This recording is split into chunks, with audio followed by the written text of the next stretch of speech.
വളരെ പ്രത്യേകതയോടുകൂടെ കാണുന്ന ഒരു സുവിശേഷമാണ് യോഹന്നാൻ്റെ സുവിശേഷമെന്നും കർത്താവ് തന്നെ സ്നേഹിച്ച ആ, ആ, ശിഷ്യനാണ്, കർത്താവ് സ്നേഹിച്ച ശിഷ്യൻ എന്ന് സ്വയം പരിചയപ്പെടുത്തുന്നത് പല സ്ഥലത്തും കാണാനായിട്ട് കഴിയും. ചില അസ്ഥിരരായ വ്യക്തികൾ അതിനെടുത്ത് ഈ ശിഷ്യൻ അതിന് സാക്ഷിയാകുന്നു എന്ന് പറഞ്ഞതുകൊണ്ട് അത് യോഹന്നാനല്ല വേറെ ആരോ എഴുതിയേക്കുന്നത് എന്നുള്ള നിലയിൽ ഒക്കെ ആർഗ്യൂ ചെയ്യുന്ന അനുഭവം എനിക്കുണ്ടായിട്ടുണ്ട്.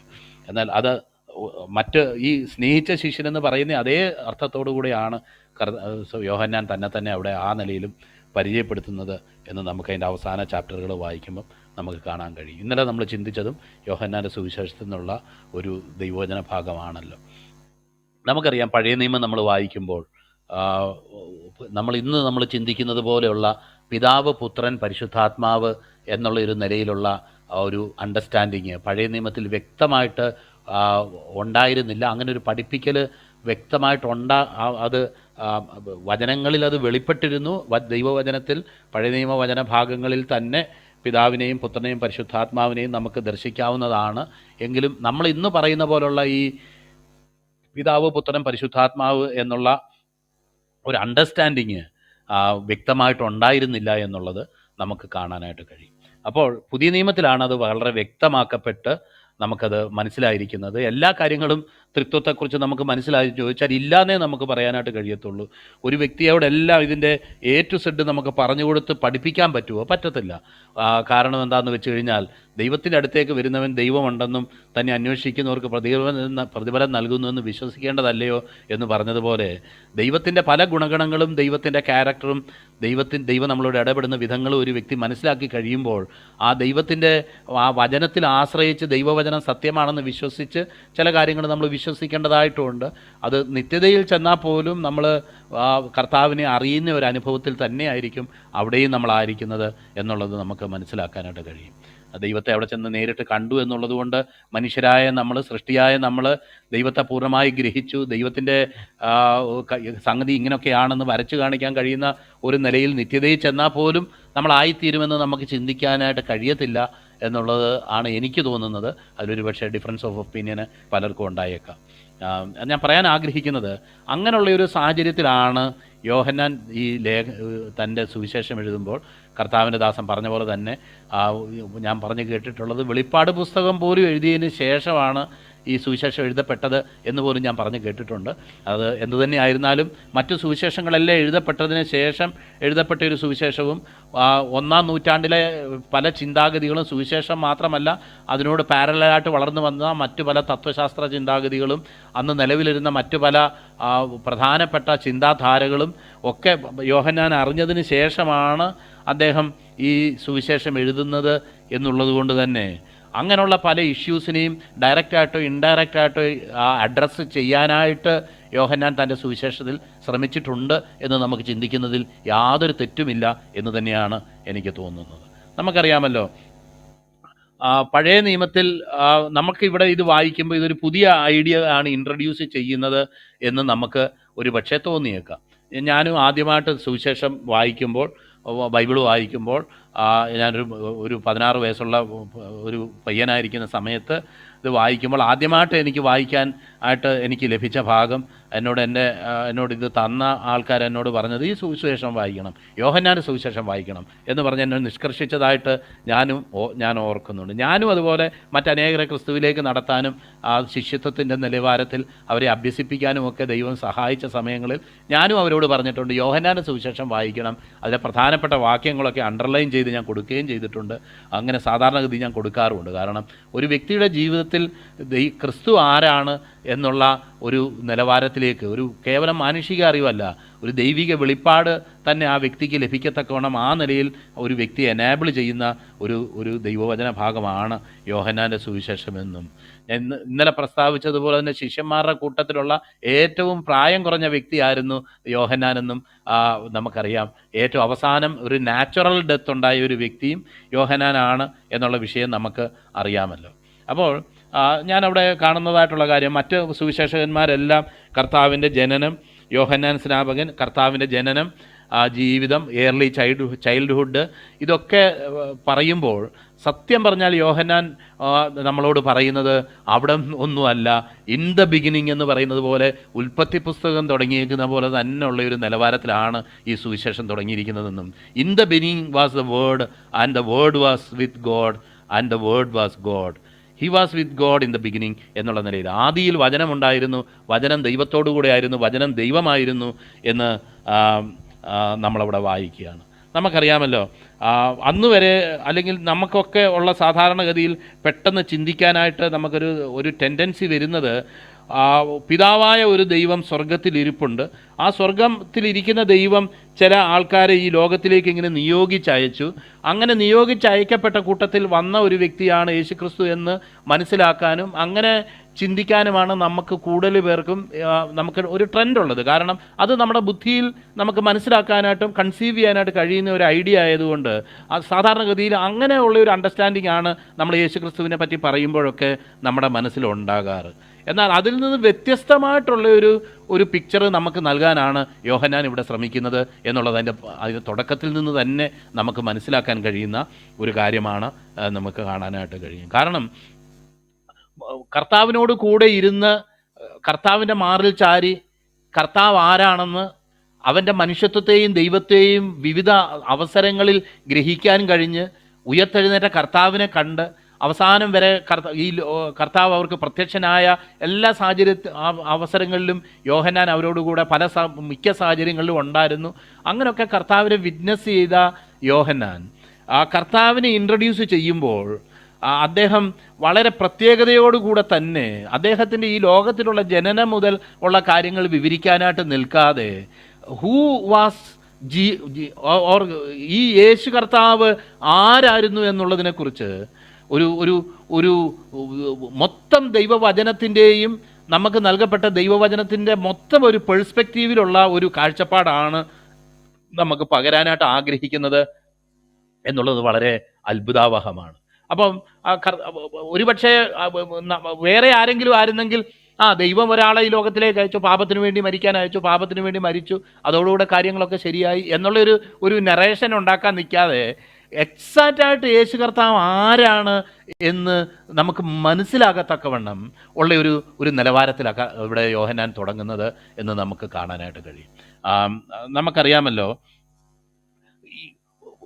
പിതാവിൽ നിന്ന് വ്യത്യസ്തനായിട്ടുള്ള ഒരു വ്യക്തിയും അതുപോലെ പിതാവ് എന്തൊക്കെ കാര്യങ്ങൾ ചെയ്യുന്നോ അതിന് തുല്യമായിട്ട് കാര്യങ്ങൾ ചെയ്യാൻ കഴിയുന്ന വ്യക്തിയും പിതാവ് ഉണ്ടായിരുന്നപ്പോൾ മുതൽ താൻ ഉണ്ടായിരുന്നതായിട്ടും അല്ലെങ്കിൽ പിതാവിനോട് കൂടെ താൻ ഉണ്ടായിരുന്നവനാണ്, അല്ലാതെ ഒരു ആദിയും അന്തവും ഇല്ലാത്ത ഒരു നിലവാരത്തിലാണ് കർത്താവ് തന്നെ പ്രസന്റ് ചെയ്തതെന്നും, അതുപോലെ എല്ലാ കാര്യങ്ങളും പിതാവിനോടുള്ള കോർഡിനേഷനിലും പിതാവിനോടുള്ള കൂടിയാലോചന പിതാവിനോടുള്ള ഹാർമണിയിൽ തന്നെ നിവർത്തിക്കുന്ന ഒരു വ്യക്തിയായിട്ടും ലോകസ്ഥാപനം മുന്നേ തനിക്ക് മഹത്വം ഉണ്ടായിരുന്നിട്ടും പിന്നെയും തന്നെ ആ മഹത്വത്തിലേക്ക് ചേർക്കണമേ എന്ന് താൻ അരുളി ചെയ്യുന്നതായിട്ടും ഒക്കെ യേശുക്രിസ്തുവിനെ കുറിച്ചുള്ള വിവിധ കാര്യങ്ങൾ യോഹന്നാൻ വിവരിക്കുമ്പോൾ നമുക്കറിയാം 7 I am സ്റ്റേറ്റ്മെൻറ്റ്സ്, 7 അത്ഭുതങ്ങൾ, ഇതിനെക്കുറിച്ചൊക്കെ ഇതിനു മുന്നേ പറഞ്ഞിട്ടുള്ളത്. അത് പിന്നെയും പറയാനായിട്ട് ആഗ്രഹിക്കുകയല്ല ചെയ്യുന്നത്. എന്നാൽ ഇങ്ങനെ ഒക്കെയുള്ള ഒരു വ്യക്തിത്വത്തെ വരച്ച് കാണിക്കുമ്പോൾ അല്ലെങ്കിൽ വാക്കുകളിലൂടെ പറയാനായിട്ട് ശ്രമിക്കുമ്പോൾ അത് എപ്രകാരം ദുഷ്കരമായിരിക്കുമെന്നുള്ള ഒരു കാര്യം കൂടെ നമുക്കവിടെ മനസ്സിലാക്കാനായിട്ട് കഴിയും. വളരെ പ്രയാസമുള്ളൊരു കാര്യമാണ് എന്ന് മനസ്സിലാക്കാനായിട്ട് കഴിയും. അതുകൊണ്ട് ഏത് സമയം മുതൽ എവിടെ മുതൽ ഈ ചരിത്രം തുടങ്ങണം, ഏത് നിമിഷം മുതൽ ഈ യേശുവിനെ കുറിച്ച് പറഞ്ഞു തുടങ്ങണം എന്നുള്ള ചിന്ത ഒരു വ്യക്തിയെ ഭരിക്കുമ്പോൾ യോഹന്നാനും മനസ്സിലാകുന്നത് അത് ദൈവത്തിൻ്റെ വചനത്തിലെ പഴയ നിയമത്തിലെ ആദ്യ ഗ്രന്ഥമായിട്ടുള്ള ഉൽപ്പത്തി പുസ്തകത്തിൽ in the beginning there God created the heavens and the earth എന്ന് വായിക്കുന്നത് പോലെ തന്നെ അതേ അർത്ഥത്തിൽ അതേ സമയം ക്രമത്തിൽ അതേ ക്രൊണോളജി എന്ന് നമുക്ക് പറയാൻ കഴിയില്ല. ഇറ്റ് വാസ് എന്ന് വെച്ചാൽ സമയം സൃഷ്ടിക്കപ്പെട്ടതിന് ശേഷമാണ്, എന്നാൽ സമയത്തിന് മുന്നേ ഉള്ളവൻ എന്നുള്ള നിലയിൽ അനാദിയായും ശാശ്വതമായും ദൈവമായിരിക്കുന്നു എന്ന് മോശെ ദൈവത്തെ അനുഭവിച്ചതിന് ശേഷം അദ്ദേഹം പറയുന്നത് പോലെ തന്നെ ഇവിടെ പറയുകയാണ്, ആദിയിൽ വചനമുണ്ടായിരുന്നു, ആദിയിൽ ദൈവമുണ്ടായിരുന്നു. അപ്പോൾ തന്നെ പറഞ്ഞേക്കുക, ആദിയിൽ വചനമുണ്ടായിരുന്നു, വചനം ദൈവത്തോടു കൂടെ ആയിരുന്നു, വചനം ദൈവമായിരുന്നു എന്നുള്ളത്. നമുക്കറിയാം. നമുക്കത് വായിക്കുമ്പം നമുക്കൊരു വേറൊരു കൺസെപ്റ്റായിട്ട് തോന്നും. കാരണം ഭാരതീയമായിട്ടുള്ള കൺസെപ്റ്റിൽ ചിലരൊക്കെ ഒരു ശബ്ദമാണ് ആദ്യം ഉണ്ടായിരുന്നതെന്നൊക്കെ നമ്മുടെ മിത്തോളജിയിലൊക്കെ പറയുന്നത് നമുക്ക് കേട്ടിട്ടുണ്ടല്ലോ, ഒരു പ്രത്യേക നിലയിലുള്ള ഒരു ശബ്ദത്തെക്കുറിച്ച്. അപ്പം ആ ഒരു അണ്ടർസ്റ്റാൻഡിങ് അല്ല എന്നുള്ളത് നമുക്ക് മനസ്സിലാക്കാനായിട്ട് കഴിയും. എന്നാൽ ജസ്റ്റ് ഒരു ഭാഗത്ത് മാത്രം ഒരു സിമിലാരിറ്റിക്ക് വേണ്ടി ഞാൻ പറഞ്ഞെന്ന് മാത്രമേ ഉള്ളൂ. എന്നാൽ ഈ യഹൂദന്മാർക്കും ഈ യോഹന്നാൻ ഇത് അഡ്രസ്സ് ചെയ്യുന്ന ഗ്രീക്ക് പശ്ചാത്തലത്തിലുള്ള വ്യക്തികൾക്കും ഇതൊരു പുതിയ അണ്ടർസ്റ്റാൻഡിങ് അല്ലായിരുന്നു.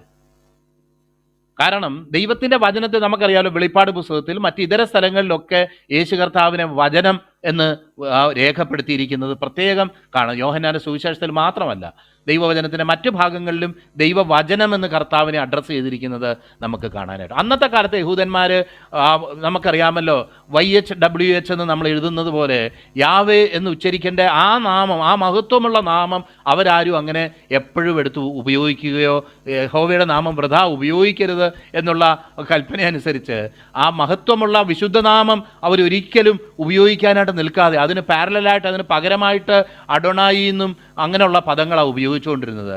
അങ്ങനെ അവർ ഉപയോഗിച്ചുകൊണ്ടിരുന്ന അങ്ങനെയുള്ള പദങ്ങളുടെ കൂട്ടത്തിൽ ഉള്ള ഒരു പദമായിരുന്നു ഈ പറയുന്ന വേർഡ് എന്നുള്ളതും. അപൂർവം അവസരങ്ങളിൽ യഹൂദന്മാർ നിത്യനായ ദൈവത്തെ സിഗ്നിഫൈ ചെയ്യാൻ, ഡിനോട്ട് ചെയ്യാനായിട്ട്, നിത്യനായ ദൈവത്തെ അവർക്ക് പറയാനായിട്ട് അവർ ഈ വചനം എന്നുള്ളൊരു പദം ഉപയോഗിച്ചിരുന്നതായിട്ട് നമുക്ക് യഹൂദന്മാരുടെ ചരിത്രത്തിൽ നിന്ന് നമുക്ക് മനസ്സിലാക്കാനായിട്ട് കഴിയും. ഞാനിത് നേരെ പോയി വായിച്ചിട്ട് പറയുകയല്ല, അത് പഠിച്ചിട്ട് പറഞ്ഞിട്ടുള്ള വ്യക്തികൾ കേട്ടതുകൊണ്ട് പറയുകയാണ് എന്നുള്ള കാര്യം നിങ്ങൾക്കറിയാമല്ലോ. അപ്പോൾ അങ്ങനെ മാത്രം കരുതിയാൽ മതി, കൂടുതലൊന്നും കരുതണ്ട. അതുപോലെ തന്നെ ഇവരെക്കുറിച്ച് നമുക്കറിയാം. നമ്മുടെ യവനന്മാരെക്കുറിച്ച് നമുക്കറിയാം. അവർക്ക് പണ്ട് ജ്യോതിർഗോളങ്ങളെക്കുറിച്ചും മറ്റ് കാര്യങ്ങളെക്കുറിച്ചും ഫിലോസഫിക്കലായിട്ട് വളരെ അഡ്വാൻസ്ഡായിട്ട് നിന്ന ഒരു കൂട്ടം ആൾക്കാരാണ് എന്ന് നമുക്കറിയാമല്ലോ. അവർ വിശ്വസിച്ചിരുന്നത് there is a order for the world. ഈ ലോകത്തിന് തന്നെ ഒരു ഓർഡർ ഉണ്ട്, ഒരു ഉദയമുണ്ട്, ഒരു അസ്തമയമുണ്ട്, സീസൺസ് ഉണ്ട്. ഇങ്ങനെ ഒരു ഓർഡറിലാണ് ഇത് പ്രവർത്തിക്കുന്നതെന്നും അതിന് കാരണമായിട്ട് ഒരു വചനമാണ് അതിന് കാരണം എന്നുള്ള നിലയിൽ അവർ പറയുമായിരുന്നു എന്നും കേട്ട് മനസ്സിലാക്കാനായിട്ട് കഴിഞ്ഞിട്ടുണ്ട്. അതുകൊണ്ട് ഈ ഇരു കൂട്ടർക്കും അന്യമായിട്ടുള്ള ഒരു ഐഡിയയിലല്ല പറയുന്നത്. അതുകൊണ്ട് നമ്മൾ വിചാരിക്കേണ്ട ആദിയിൽ വചനമുണ്ടായിരുന്നു എന്ന് പറയുമ്പം ഈ യവനന്മാർക്കും യഹൂദന്മാർക്കും ഒക്കെ മനസ്സിലാക്കാൻ കഴിയുന്ന ഒരു കൺസെപ്റ്റിലാണ് യോഹന്നാൻ ഇത് അവതരിപ്പിക്കുന്നത് എന്നുള്ളതാണ് സത്യം. അല്ലാതെ പുതിയ ദുർഗ്രഹമായിട്ടുള്ള ഒരു കാര്യം കൊണ്ടുവന്ന് പറഞ്ഞ് ആർക്കും മനസ്സിലാക്കാൻ പറ്റാത്ത നിലയിലൊരു സുവിശേഷം എഴുതി ഇതിപ്പം ക്രാക്ക് ചെയ്യാൻ പറ്റുന്നില്ലല്ലോ, ഇത് എവിടെ എന്താന്ന് മനസ്സിലാക്കാനായിട്ട് കഴിയുന്നില്ലല്ലോ എന്നുള്ള ഒരു നിലയിലല്ല ഇത് പ്രസൻറ്റ് ചെയ്തേക്കുന്നത്. മറിച്ച് അവർക്കൊക്കെ വളരെ വ്യക്തമായിട്ട് മനസ്സിലാക്കുമ്പോൾ വേർഡ് എന്ന് പറയുമ്പോൾ തന്നെ അത് നിത്യനായ ദൈവത്തെയാണ് ഉദ്ദേശിക്കുന്നത്.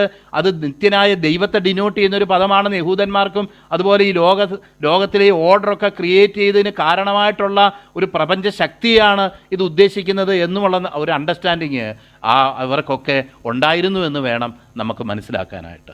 അത്രയും പറഞ്ഞുകൊണ്ട് ഞാൻ ആ ഭാഗത്തുനിന്ന് മുന്നോട്ട് പോകാനായിട്ട് ആദിയിൽ വചനമുണ്ടായിരുന്നു എന്ന് നമ്മളോട് പറയാം. കഴിഞ്ഞ ദിവസങ്ങളിലൊക്കെ നമ്മുടെ ക്ലബ് ഹൗസ് വേദികളിലൊക്കെ കോഴിയാണോ മുട്ടയാണോ ആദ്യം ഉണ്ടായെന്ന് പറയുന്ന പോലെ വചനമാണോ സഭയാണോ ആദ്യം ഉണ്ടായത്, സഭയാണോ വചനമാണോ ആദ്യം ഉണ്ടായത് എന്നൊക്കെ ഉള്ള ചോദ്യങ്ങളൊക്കെ ഇവിടെ പ്രതിധ്വനിക്കുന്നത് ഞാനും കേട്ടു.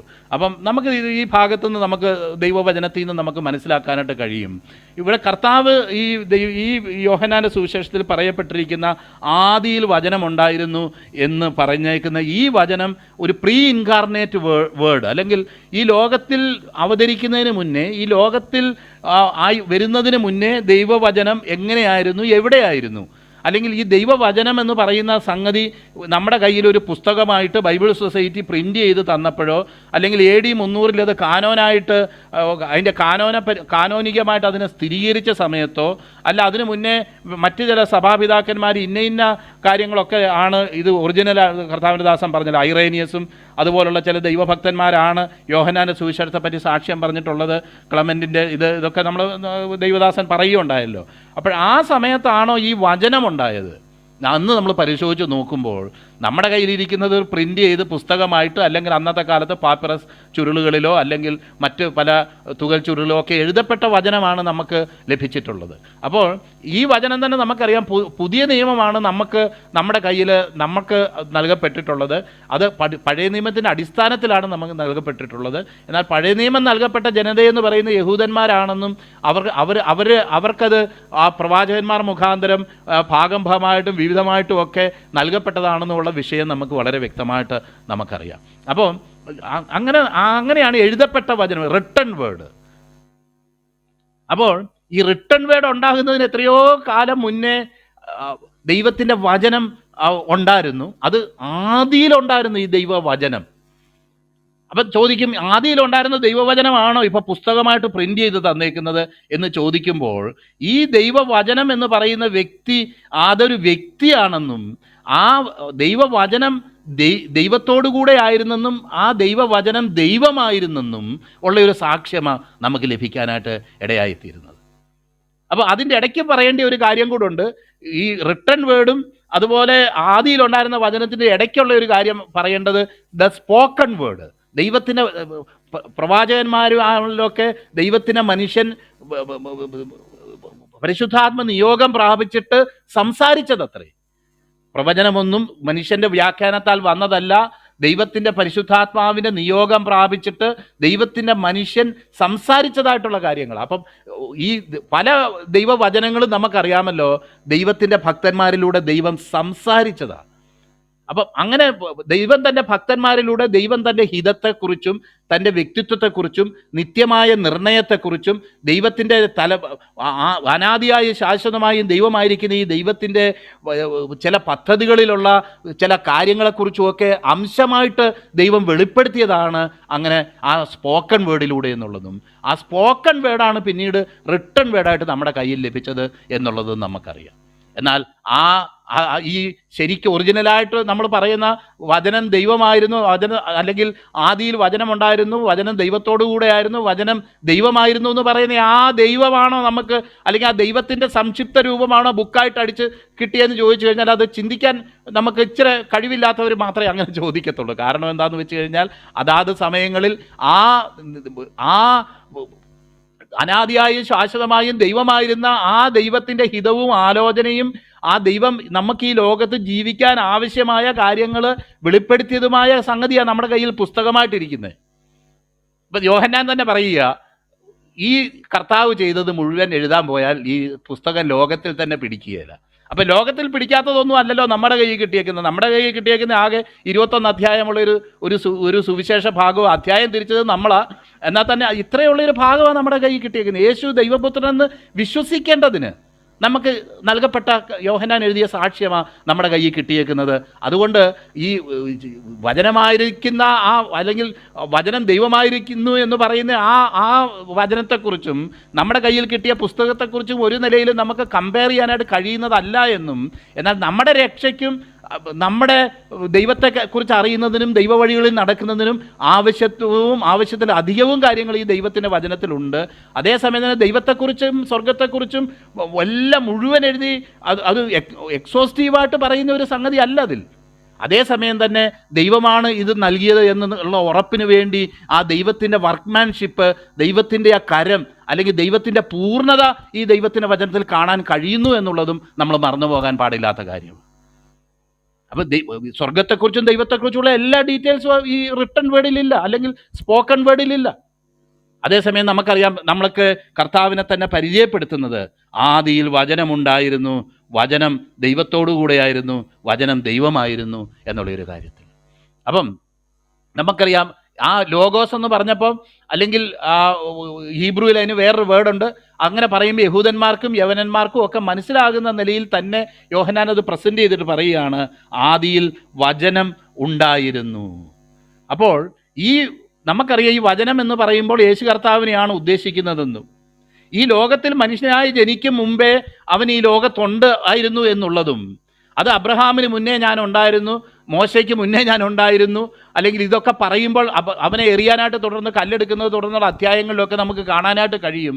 എന്നാൽ കർത്താവ് അത് സംബന്ധിച്ചൊരു ദൈവനിന്ദയോ ബ്ലാസ്ഫമിയോ അല്ല പറഞ്ഞത്, അത് യഥാർത്ഥമായിട്ട് ഉള്ള കാര്യമാണ് പറഞ്ഞത്. എന്നു മുതൽ ദൈവമുണ്ടായിരുന്നോ, അല്ലെങ്കിൽ നമുക്കങ്ങനെ ആ ഒരു വാക്ക് എവർ സിൻസ് എന്നുള്ള വാക്ക് അവിടെ ഉപയോഗിക്കാൻ തന്നെ പാടില്ല. കാരണം ദൈവത്തിന് അങ്ങനെ ഒരു ആദിയും അന്തവും ഇല്ലാത്ത ഒരു വ്യക്തിയാണെന്ന് നമ്മൾ വിശ്വസിക്കുക. ആദിയിൽ ദൈവമുണ്ടായിരുന്നു, അന്ന് ദൈവത്തിൻ്റെ വചനവും ഉണ്ടായിരുന്നു. ആദിയിൽ ദൈവം ആകാശവും ഭൂമിയും സൃഷ്ടിച്ചു. അത് തുടർന്ന് നമ്മൾ വായിക്കുന്നത് ഈ വചനം മുഖാന്തരം സകലവും സൃഷ്ടിക്കപ്പെട്ടതൊന്നും അവൻ മുഖാന്തരം അല്ലാതെ ഉളവായതല്ല. അപ്പം സകല സൃഷ്ടിക്കും കാരണഭൂതനായിട്ട്, സകല സൃഷ്ടിക്കും കാരണമായിട്ട് ഈ വചനമായി തീർന്നിരുന്നു. സകലവും അവൻ മുഖാന്തരം സൃഷ്ടിക്കപ്പെട്ടതൊന്നും അവൻ മുഖാന്തരമല്ലാതെ സൃഷ്ടിക്കപ്പെട്ടതല്ല. ആ വചനം ദൈവത്തോട് കൂടെയായിരുന്നു, വചനം ദൈവമായിരുന്നു. വ്യക്തമായിട്ട് ഈ വചനത്തിൻ്റെ ക്യാരക്ടർ നമുക്ക് മനസ്സിലാക്കി തരികയാണ്. ഇത് ദൈവത്തിലുള്ള, നമ്മൾ തൃത്വത്തെക്കുറിച്ച് നമ്മൾ പഠിച്ചിട്ടുള്ളത് നമുക്ക് ഏകദേശം ഐഡിയ ഉണ്ട്. അപ്പോൾ തന്നെ പറയുക, അത് ആ ദൈവിക വ്യക്തിത്വത്തിലെ ആ ഒരു, അല്ലെങ്കിൽ ദൈവമെന്ന് പറയുന്ന, അല്ലെങ്കിൽ നമ്മൾ ദൈവമെന്ന് പറയുന്ന ആ ദൈവത്വത്തിലെ ഒരു വ്യക്തിയായിരുന്നു ഈ പറയുന്ന ഈ വചനമെന്നുള്ളതും. ഈ വചനം ദൈവത്തോട് കൂടെയായിരുന്നു, വചനം ദൈവമായിരുന്നു. തുടർന്ന് നമുക്കറിയാം, ന്യൂ ടെസ്റ്റമെൻ്റ് ആളുകളിൽ ഈ പറയുന്ന ഈ സുവിശേഷത്തിൻ്റെ, യോഹന്നാൻ്റെ സുവിശേഷത്തിൽ തന്നെ യോഹന്നാൻ ഇവിടെ പറയാൻ ശ്രമിക്കുന്നത് പോലെ കർത്താവിൻ്റെ ദൈവത്വത്തെ വളരെ ഒരു മനുഷ്യൻ ഏത് നിലയിൽ അത് ഹയസ്റ്റ് ആയിട്ട് എക്സ്പ്രസ് ചെയ്യാമോ ആ നിലയിൽ തന്നെ യോഹന്നാൻ അത് എക്സ്പ്രസ് ചെയ്തിട്ടുണ്ട്. തൻ്റെ ദൈവത്വത്തിന് ഒരു ഇടിവും സംഭവിക്കാത്ത നിലയിൽ, പിതാവായ ദൈവത്തിൽ നിന്ന് ഏതെങ്കിലും നിലയിൽ ഒരു കുറവുള്ള ഒരു വ്യക്തിയായിട്ട് അല്ല അവതരിപ്പിച്ചിരിക്കുന്നത്. പിതാവായ ദൈവത്തിന് തുല്യനായിട്ടുള്ള ഒരു വ്യക്തിയായിട്ടും, പിതാവായ ദൈവത്തിൻ്റെ എല്ലാ അധികാരവും, പിതാവായ ദൈവം ചെയ്യുന്ന എല്ലാ കാര്യങ്ങളും അറിയുകയും പിതാവായ ദൈവത്തിന് തുല്യനായൊരു വ്യക്തിയായിട്ട് അവിടെ അവതരിപ്പിക്കുന്നത് നമുക്ക് കാണാനായിട്ട് കഴിയും. അപ്പോൾ ദൈവത്തോട് കൂടെയായിരുന്നു, ആ വചനം ദൈവമായിരുന്നു. നമുക്കറിയാമല്ലോ, ഇതിനെയൊക്കെ നമുക്ക് വിവരിച്ചു കൊണ്ടുപോകുന്നതിന് ഒരു പരിധിയുണ്ട്. അതിനപ്പുറം വാചാലത കൊണ്ടൊന്നും നടക്കുന്ന കാര്യങ്ങളൊന്നും അല്ല ഈ ദൈവവചനം എന്നുള്ളത് നമുക്ക് പരിമിതിയായിട്ട് നമുക്ക് ഓർക്കുകയും. അവിടെ പറയുക, ആദിയിൽ ദൈവത്തോടു കൂടെയായിരുന്നു, സകലവും അവൻ മുഖാന്തരം ഉളവായതൊന്നും അവനെ കൂടാതെ ഉളവായത്. നമുക്കറിയാമല്ലോ, തുടർന്നുള്ള ദൈവവചന ഭാഗങ്ങളിൽ നമ്മൾ വായിക്കുന്നുണ്ട്. എബ്രായർക്ക് എഴുതുന്ന ലേഖനം 1-ാം അധ്യായത്തിലും ഇതിന് തുല്യമായ ഒരു വിവരണം നമുക്കവിടെ കാണാം. ദൈവം പണ്ട് ഭാഗമായിട്ടും വിവിധമായിട്ടും പ്രവാചകന്മാർ മുഖാന്തരം അരുളി ചെയ്തിട്ട് ഇന്ന് തൻ്റെ പുത്രനിൽ അരുളി ചെയ്തിരിക്കുന്നു എന്ന് പറയുകയും, അവൻ്റെ തേജസ്സിൻ്റെ പ്രഭയും തത്വത്തിൻ്റെ മുദ്രയും സകലവും തൻ്റെ ശക്തിയുള്ള വചനത്താൽ വഹിക്കുന്നവനുമാകൊണ്ട് പാപങ്ങൾക്ക് പരിഹാരമുണ്ടാക്കിയ ശേഷം മഹിമയുടെ വലതുഭാഗത്ത് ഇരിക്കുന്നു എന്നുള്ള ഒരു സാക്ഷ്യം നമുക്കവിടെ കാണാനാണ്. ഇവിടെ പറയപ്പെട്ടിരിക്കുന്ന മിക്ക കാര്യങ്ങളും എബ്രായ ലേഖനം 1-ാം അധ്യായത്തിൽ പറഞ്ഞിട്ടുണ്ട് എന്നുള്ളത് നമുക്ക് കാണാം. അവിടെ നമ്മൾ പുത്രൻ മുഖാന്തരം അവൻ സകലത്തിനും അവകാശിയാക്കി വെച്ചു. അപ്പം ദൈവത്തിൻ്റെ സകലത്തിനും അവകാശിയാക്കി, അല്ലെങ്കിൽ ദൈവം ചെയ്ത കാര്യങ്ങൾക്കൊക്കെ അവകാശിയാക്കി വെച്ചിരിക്കുന്നു എന്ന് മാത്രമല്ല, ഈ അന്ത്യകാലത്ത് പുത്രൻ മുഖാന്തരം അരുളി ചെയ്തിരിക്കുന്നു, അവനെത്താൻ സകലത്തിനും അവകാശിയാക്കി വെച്ചു. അവൻ മുഖാന്തരം സകലത്തെയും ഉണ്ടാക്കി. അതും നമുക്ക് തുടർന്ന് ചിന്തിക്കാവുന്നതാണ്. അവൻ മുഖാന്തരം സകലത്തെ, ദൈവത്തിൻ്റെ സൃഷ്ടിയുടെ ഏജൻറ്റ്, ദൈവം ഡയറക്റ്റ് സൃഷ്ടിക്കുകയല്ല ചെയ്തത്. യേശുക്രിസ്തു മുഖാന്തരം, ഈ വചനം മുഖാന്തരം അവൻ സകലത്തെയും ഉണ്ടാക്കി.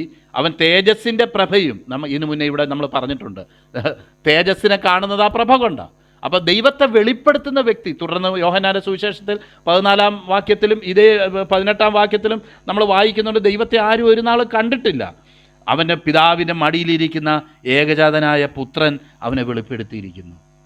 എൻ്റെ മനസ്സിലൊരു ഐഡിയ ഉണ്ടായിരുന്നു, ഈ നമ്മൾ ഇപ്പം കാണുന്നില്ലെന്നേ ഉള്ളൂ, അങ്ങ് നിത്യതയിൽ ചെന്ന് കഴിയുമ്പം പിതാവിനെ നമ്മൾ കാണും എന്നുള്ളൊരു നിലയിൽ ഇങ്ങനെ പറഞ്ഞിട്ടുണ്ട്. എന്നാൽ തന്നെ എനിക്ക് അതിൽ തുടർന്ന് ചില വ്യക്തികൾ എന്നോട് പറഞ്ഞതിൻ്റെ അടിസ്ഥാനത്തിൽ വെളിപ്പാട് പുസ്തകത്തിൽ നമ്മൾ പിതാവായ ദൈവത്തെക്കുറിച്ച് വായിക്കുമ്പം പോലും നമുക്ക് കാണാം, അതിൻ്റെ 4-ാം അധ്യായം 5-ാം അധ്യായം വായിക്കുമ്പോൾ പുത്രന് ആരാധന ലഭിക്കുന്നു, പിതാവായ ദൈവത്തിനും ആരാധന ലഭിക്കുന്നു. എന്നാൽ പിതാവായ ദൈവത്തെക്കുറിച്ചൊരു റെപ്രസെൻറ്റേഷൻ അവിടെ കൊടുത്തേക്കുന്നത്, അല്ലാതെ പിതാവായ ദൈവത്തെ ഏതെങ്കിലും നിലയിൽ അവിടെ വെളിപ്പെടുത്തിയതായിട്ട് നമ്മൾ കാണുന്നില്ല. there is a representation of God the Father there. At the same time, who reveals the Father is the Son. ദൈവത്തെ ആരും ഒരു നാളും കണ്ടിട്ടില്ല. അപ്പം തൻ്റെ മടിയിലിരിക്കുന്ന ഏകജാതനായ പുത്രൻ അവനെ വെളിപ്പെടുത്തിയിരിക്കുന്നെന്നും 14 വാക്യത്തിൽ വചനം ജഡമായി തീർന്ന് കൃപയും സത്യവും നിറഞ്ഞവനായി നമ്മുടെ ഇടയിൽ പാർത്തു, ഞങ്ങൾ അവൻ്റെ തേജസ് പിതാവിങ്കിൽ നിന്ന് ഏകജാതനായവൻ്റെ തേജസ്സായി കണ്ടു എന്നുള്ള ഒരു കാര്യം വായിച്ചപ്പോൾ കാരണം പിതാവിനെ വെളിപ്പെടുത്തിയിരിക്കുന്നത് ഈ പുത്രനാണ്. പിതാവിനെ വെളിപ്പെടുത്തുക എന്നുള്ളതാണ് പുത്രനിൽ അർപ്പിതമായിരിക്കുന്ന ഒരു ഡ്യൂട്ടി. അല്ലെങ്കിൽ പിതാവ് ആരാണോ പിതാവിൻ്റെ ഗുണഗണങ്ങളെ പൂർണ്ണമായി വെളിപ്പെടുത്തുക, പിതാവിൻ്റെ ഹൃദയത്തെ വെളിപ്പെടുത്തുക, പിതാവിൻ്റെ ആലോചനയെ വെളിപ്പെടുത്തുക, അത് യേശുക്രിസ്തുവിലൂടെ അല്ലാതെ വേറെ ഏതെങ്കിലും ഒരു ഭാഗത്ത് പിതാവിനെ അല്ലാത്ത ഒരു നിലയിൽ വെളിപ്പെടുത്തിയതായിട്ട് നമുക്ക് കാണാനായിട്ടും നമുക്ക് സാധിക്കത്തില്ല.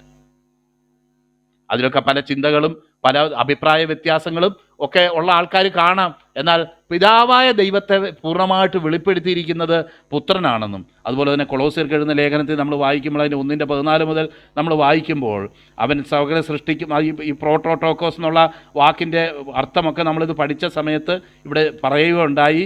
അത് ഉദ്ദേശിക്കുന്നത് ദൈവം ക്രിസ്തുവിനെ ആദ്യം സൃഷ്ടിച്ചു എന്നുള്ള അർത്ഥത്തിലല്ല, ദൈവത്തിൻ്റെ ദൈവത്തിൻ്റെ കാര്യങ്ങൾക്കും ഉള്ള അവകാശി എന്നുള്ള നിലയിലാണ് ആ പദം പറഞ്ഞേക്കുന്നതെന്നും, അല്ലാതെ നമ്മൾ വ്യാഖ്യാനിക്കുന്നത് പോലെ ആദ്യം യേശുവിനെ ഉണ്ടാക്കി പിന്നെ യേശു മുഖാന്തരം ബാക്കിയുള്ള കാര്യങ്ങൾ ഉണ്ടാക്കി എന്നുള്ള അർത്ഥത്തിലല്ല പറഞ്ഞേക്കുന്നത്.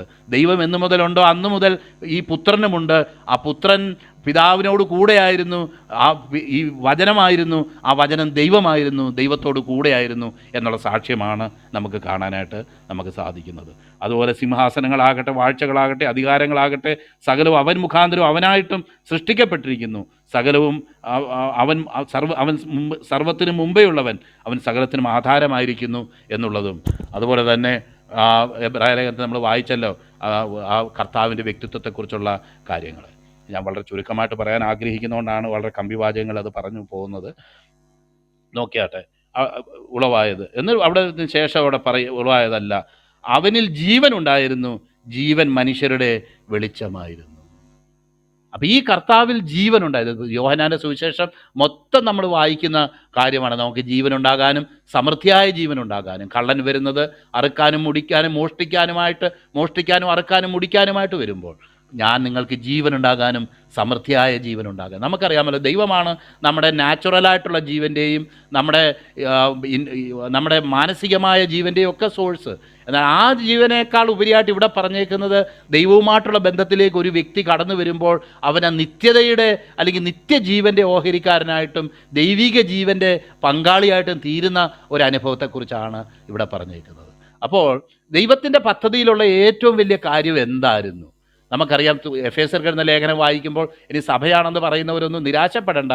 കാരണം ദൈവത്തിൻ്റെ അനാദികാലം മുതൽ തന്നെ ദൈവത്തിൻ്റെ പദ്ധതി എന്തായിരുന്നു എന്നുള്ളത് ദൈവത്തിൻ്റെ വചനത്തിൽ വെളിപ്പെടുത്തിയിട്ടുണ്ട്. അത് ക്രിസ്തുവും തൻ്റെ സഭയും എന്നുള്ള അർത്ഥത്തിലാണ് അത് എന്നുള്ളത് എഫേസ്യർക്ക് എഴുതുന്ന ലേഖനം 3-ാം അധ്യായത്തിൽ അവിടെ പറഞ്ഞിട്ടുണ്ട്. ലോകം സൃഷ്ടിക്കുന്നതിന് മുന്നമേ ദൈവത്തിൻ്റെ ഹൃദയത്തിൽ അനാദിയായി മറഞ്ഞു കിടന്ന ദൈവത്തിൻ്റെ പദ്ധതി എന്തായിരുന്നു? അതിൻ്റെ എനിക്ക് തോന്നുന്നു 9-ാം വാക്യം 11-ാം വാക്യമൊക്കെ ആണെന്ന് തോന്നുന്നു, ഞാൻ ഓർക്കുന്നില്ല അതിൻ്റെ റെഫറൻസ്. അവിടെ കാണാം ദൈവത്തിൻ്റെ ഹൃദയത്തിൽ അനാദിയായി മറഞ്ഞു കിടന്ന ദൈവത്തിൻ്റെ മർമ്മം, അത് ക്രിസ്തുവും അവൻ്റെ സഭയും എന്നുള്ളത് നമുക്ക് ദൈവത്തിൻ്റെ ഇറ്റേണലായിട്ടുള്ള ദൈവത്തിൻ്റെ പർപ്പസിനെ കുറിച്ച് അവിടെ എഴുതിയിരിക്കുന്നത് നമുക്ക് കാണാനായിട്ട് കഴിയും. അതുകൊണ്ട് കർത്താവിൻ്റെ പദ്ധതി എന്ന് പറയുന്നത് ഇവിടെ കുറച്ച് ആൾക്കാർ കൈയടിക്കാനൊക്കെ കിട്ടി അവരെ പിടിച്ച് 4 പേരെ പിടിച്ച് ഒരു സഭയുണ്ടാക്കി എന്നുള്ളതല്ല. ദൈവത്തിൻ്റെ ഒരു ഇറ്റേണൽ പർപ്പസിലായി കർത്താവ് അല്ലെങ്കിൽ ഈ വചനമാകുന്ന കർത്താവിൻ്റെ ഇറ്റേണൽ പർപ്പസിലുള്ളൊരു കാര്യമാണ് ദൈവത്തിൻ്റെ സഭ എന്നുള്ളതും നമുക്ക് മനസ്സിലാക്കാനായിട്ട് സാധിക്കും. അതുകൊണ്ട് ആരും നിരാശപ്പെട്ടു പോകണ്ട എന്ന് ഞാൻ പറയുകയാണ്. നോക്കിയാട്ടെ, അടുത്തത് പറയുന്നത് ഈ ജീവനെക്കുറിച്ച് പറഞ്ഞു. അടുത്തത് പറയുന്നത് ഈ ജീവൻ മനുഷ്യരുടെ വെളിച്ചമായിരുന്നു. ആ വെളിച്ചത്തെക്കുറിച്ചും നമുക്കറിയാം, നാച്ചുറലായിട്ടുള്ള വെളിച്ചമുണ്ട്, മറ്റു പല വെളിച്ചങ്ങളുമുണ്ട്. എന്നാൽ ഒരു വ്യക്തിയെ വെളിച്ചത്തിലേക്ക്, സത്യമായ അനുഭവത്തിലേക്ക് നടത്തുന്ന ദൈവത്തിൻ്റെ ദിവ്യമായിട്ടുള്ള ആ വെളിച്ചത്തെക്കുറിച്ച് അവിടെ പറയുന്നത്. ഈ വെളിച്ചമിരുളിൽ പ്രകാശിക്കുന്നു, ഇരുളോ അതിനെ പിടിച്ചടക്കയില്ല എന്ന് അവിടെ എഴുതിയേക്കുക. ഇരുളോ അതിനെ പിടിച്ചടക്കയില്ല. പ്രിയപ്പെട്ടവരെ, ഈ വചനം ദൈവത്തോടുകൂടായിരുന്നു. 3 കാര്യങ്ങളാണ് അവിടെ യോഹന്നാൻ നമുക്ക് പരിചയപ്പെടുന്നത്. വചനം, അടുത്തത് ജീവൻ, അടുത്തത് വെളിച്ചം. അതാ നമുക്കറിയാമല്ലോ, ഈ വചനം എന്ന് പറയുമ്പോൾ ദൈവത്തോടുകൂടി ദൈവമായിരുന്നു എന്ന് പറഞ്ഞതിന് ശേഷം അവനിൽ ജീവനുണ്ടായിരുന്നു. അപ്പോൾ ആ വചനം ഒരു ജീവനായിട്ട് നമ്മളിൽ വ്യാപരിക്കാനാണ്. നമുക്കറിയാമല്ലോ, ദൈവവചനം കേൾക്കുകയും പഠിക്കുകയും ദൈവവചനം നമ്മുടെ ഹൃദയത്തോട് ഇടപെടുകയും ചെയ്യുമ്പം നമുക്ക് ലഭിക്കുന്നത് ആ ദൈവജീവനിൽ നമ്മൾ വളരുന്ന ഒരു അനുഭവമാണ് എന്നുള്ളതറിയാം. അപ്പം ആ വചനത്തിൽ ജീവനുണ്ടായിരുന്നു, അവനിൽ ജീവനുണ്ടായിരുന്നു, ജീവൻ മനുഷ്യരുടെ വെളിച്ചമായിരുന്നു. ആ വെളിച്ചം ഇരുളിൽ പ്രകാശിക്കും, ഇരുളോ അതിനെ ഈ ദൈവവചനത്തിൻ്റെ ആ ശക്തമായിട്ടുള്ള ആ വെളിച്ചത്തിൻ്റെ അനുഭവം നമ്മുടെ ഹൃദയത്തിൽ വ്യാപരിക്കുമ്പം, ചുരുക്കി പറയുക, ഏത് നിലയിലുള്ള ലോകത്തിൻ്റെ പൈശാചികമായിട്ടുള്ള ഏതെങ്കിലും നില ഇരുട്ടിന് നമ്മുടെ ഹൃദയത്തിലേക്ക് പിന്നെ കടന്നു വരാനായിട്ട് കഴിയത്തില്ല. അല്ലെങ്കിൽ ഇരുളിനുള്ള മറുപടി എന്ന് പറയുന്നത് വെളിച്ചം മാത്രമാണ്. അതിന് വേറെ ഒരു ഫിലോസഫിയോ വേറെ ഏതെങ്കിലും ഒന്ന് അതിന് പകരമാകത്തില്ല. ഇരുളിനെ നീക്കാൻ വെളിച്ചം തന്നെ വേണം. ചിലർ ചോദിക്കാറ്, ഇരുളിനെ സൃഷ്ടിച്ചതാരാ? വെളിച്ചമില്ലാത്ത അവസ്ഥയ്ക്കാണ് ഇരുട്ടെന്ന് പറയുന്നത്. ഇരുളിനെ പ്രത്യേകിച്ച് ആരും സൃഷ്ടിക്കണ്ട. പ്രിയപ്പെട്ടവരെ, നമുക്ക് വചനമായിട്ട്, നമുക്ക് അതുപോലെ ജീവനായിട്ട് വെളിച്ചമായിട്ട് തീർന്ന ഈ കർത്താവിനെ ഓർത്ത് നമുക്ക് മഹത്വപ്പെടുത്താം, അവനെ നമുക്ക് ഉയർത്താം, അവനെ രക്ഷിതാവും കർത്താവുമായിട്ട് വിശ്വസിച്ച് നമ്മുടെ വിശ്വാസ ജീവിതത്തിൽ നമുക്ക് അഭംഗുരം, നമുക്ക് അനസ്യൂതം നമുക്ക് മുന്നേറാം. അതിനായിട്ട് ദൈവത്തിൻ്റെ പരിശുദ്ധാത്മാവ് നമ്മളെ സഹായിക്കട്ടെ.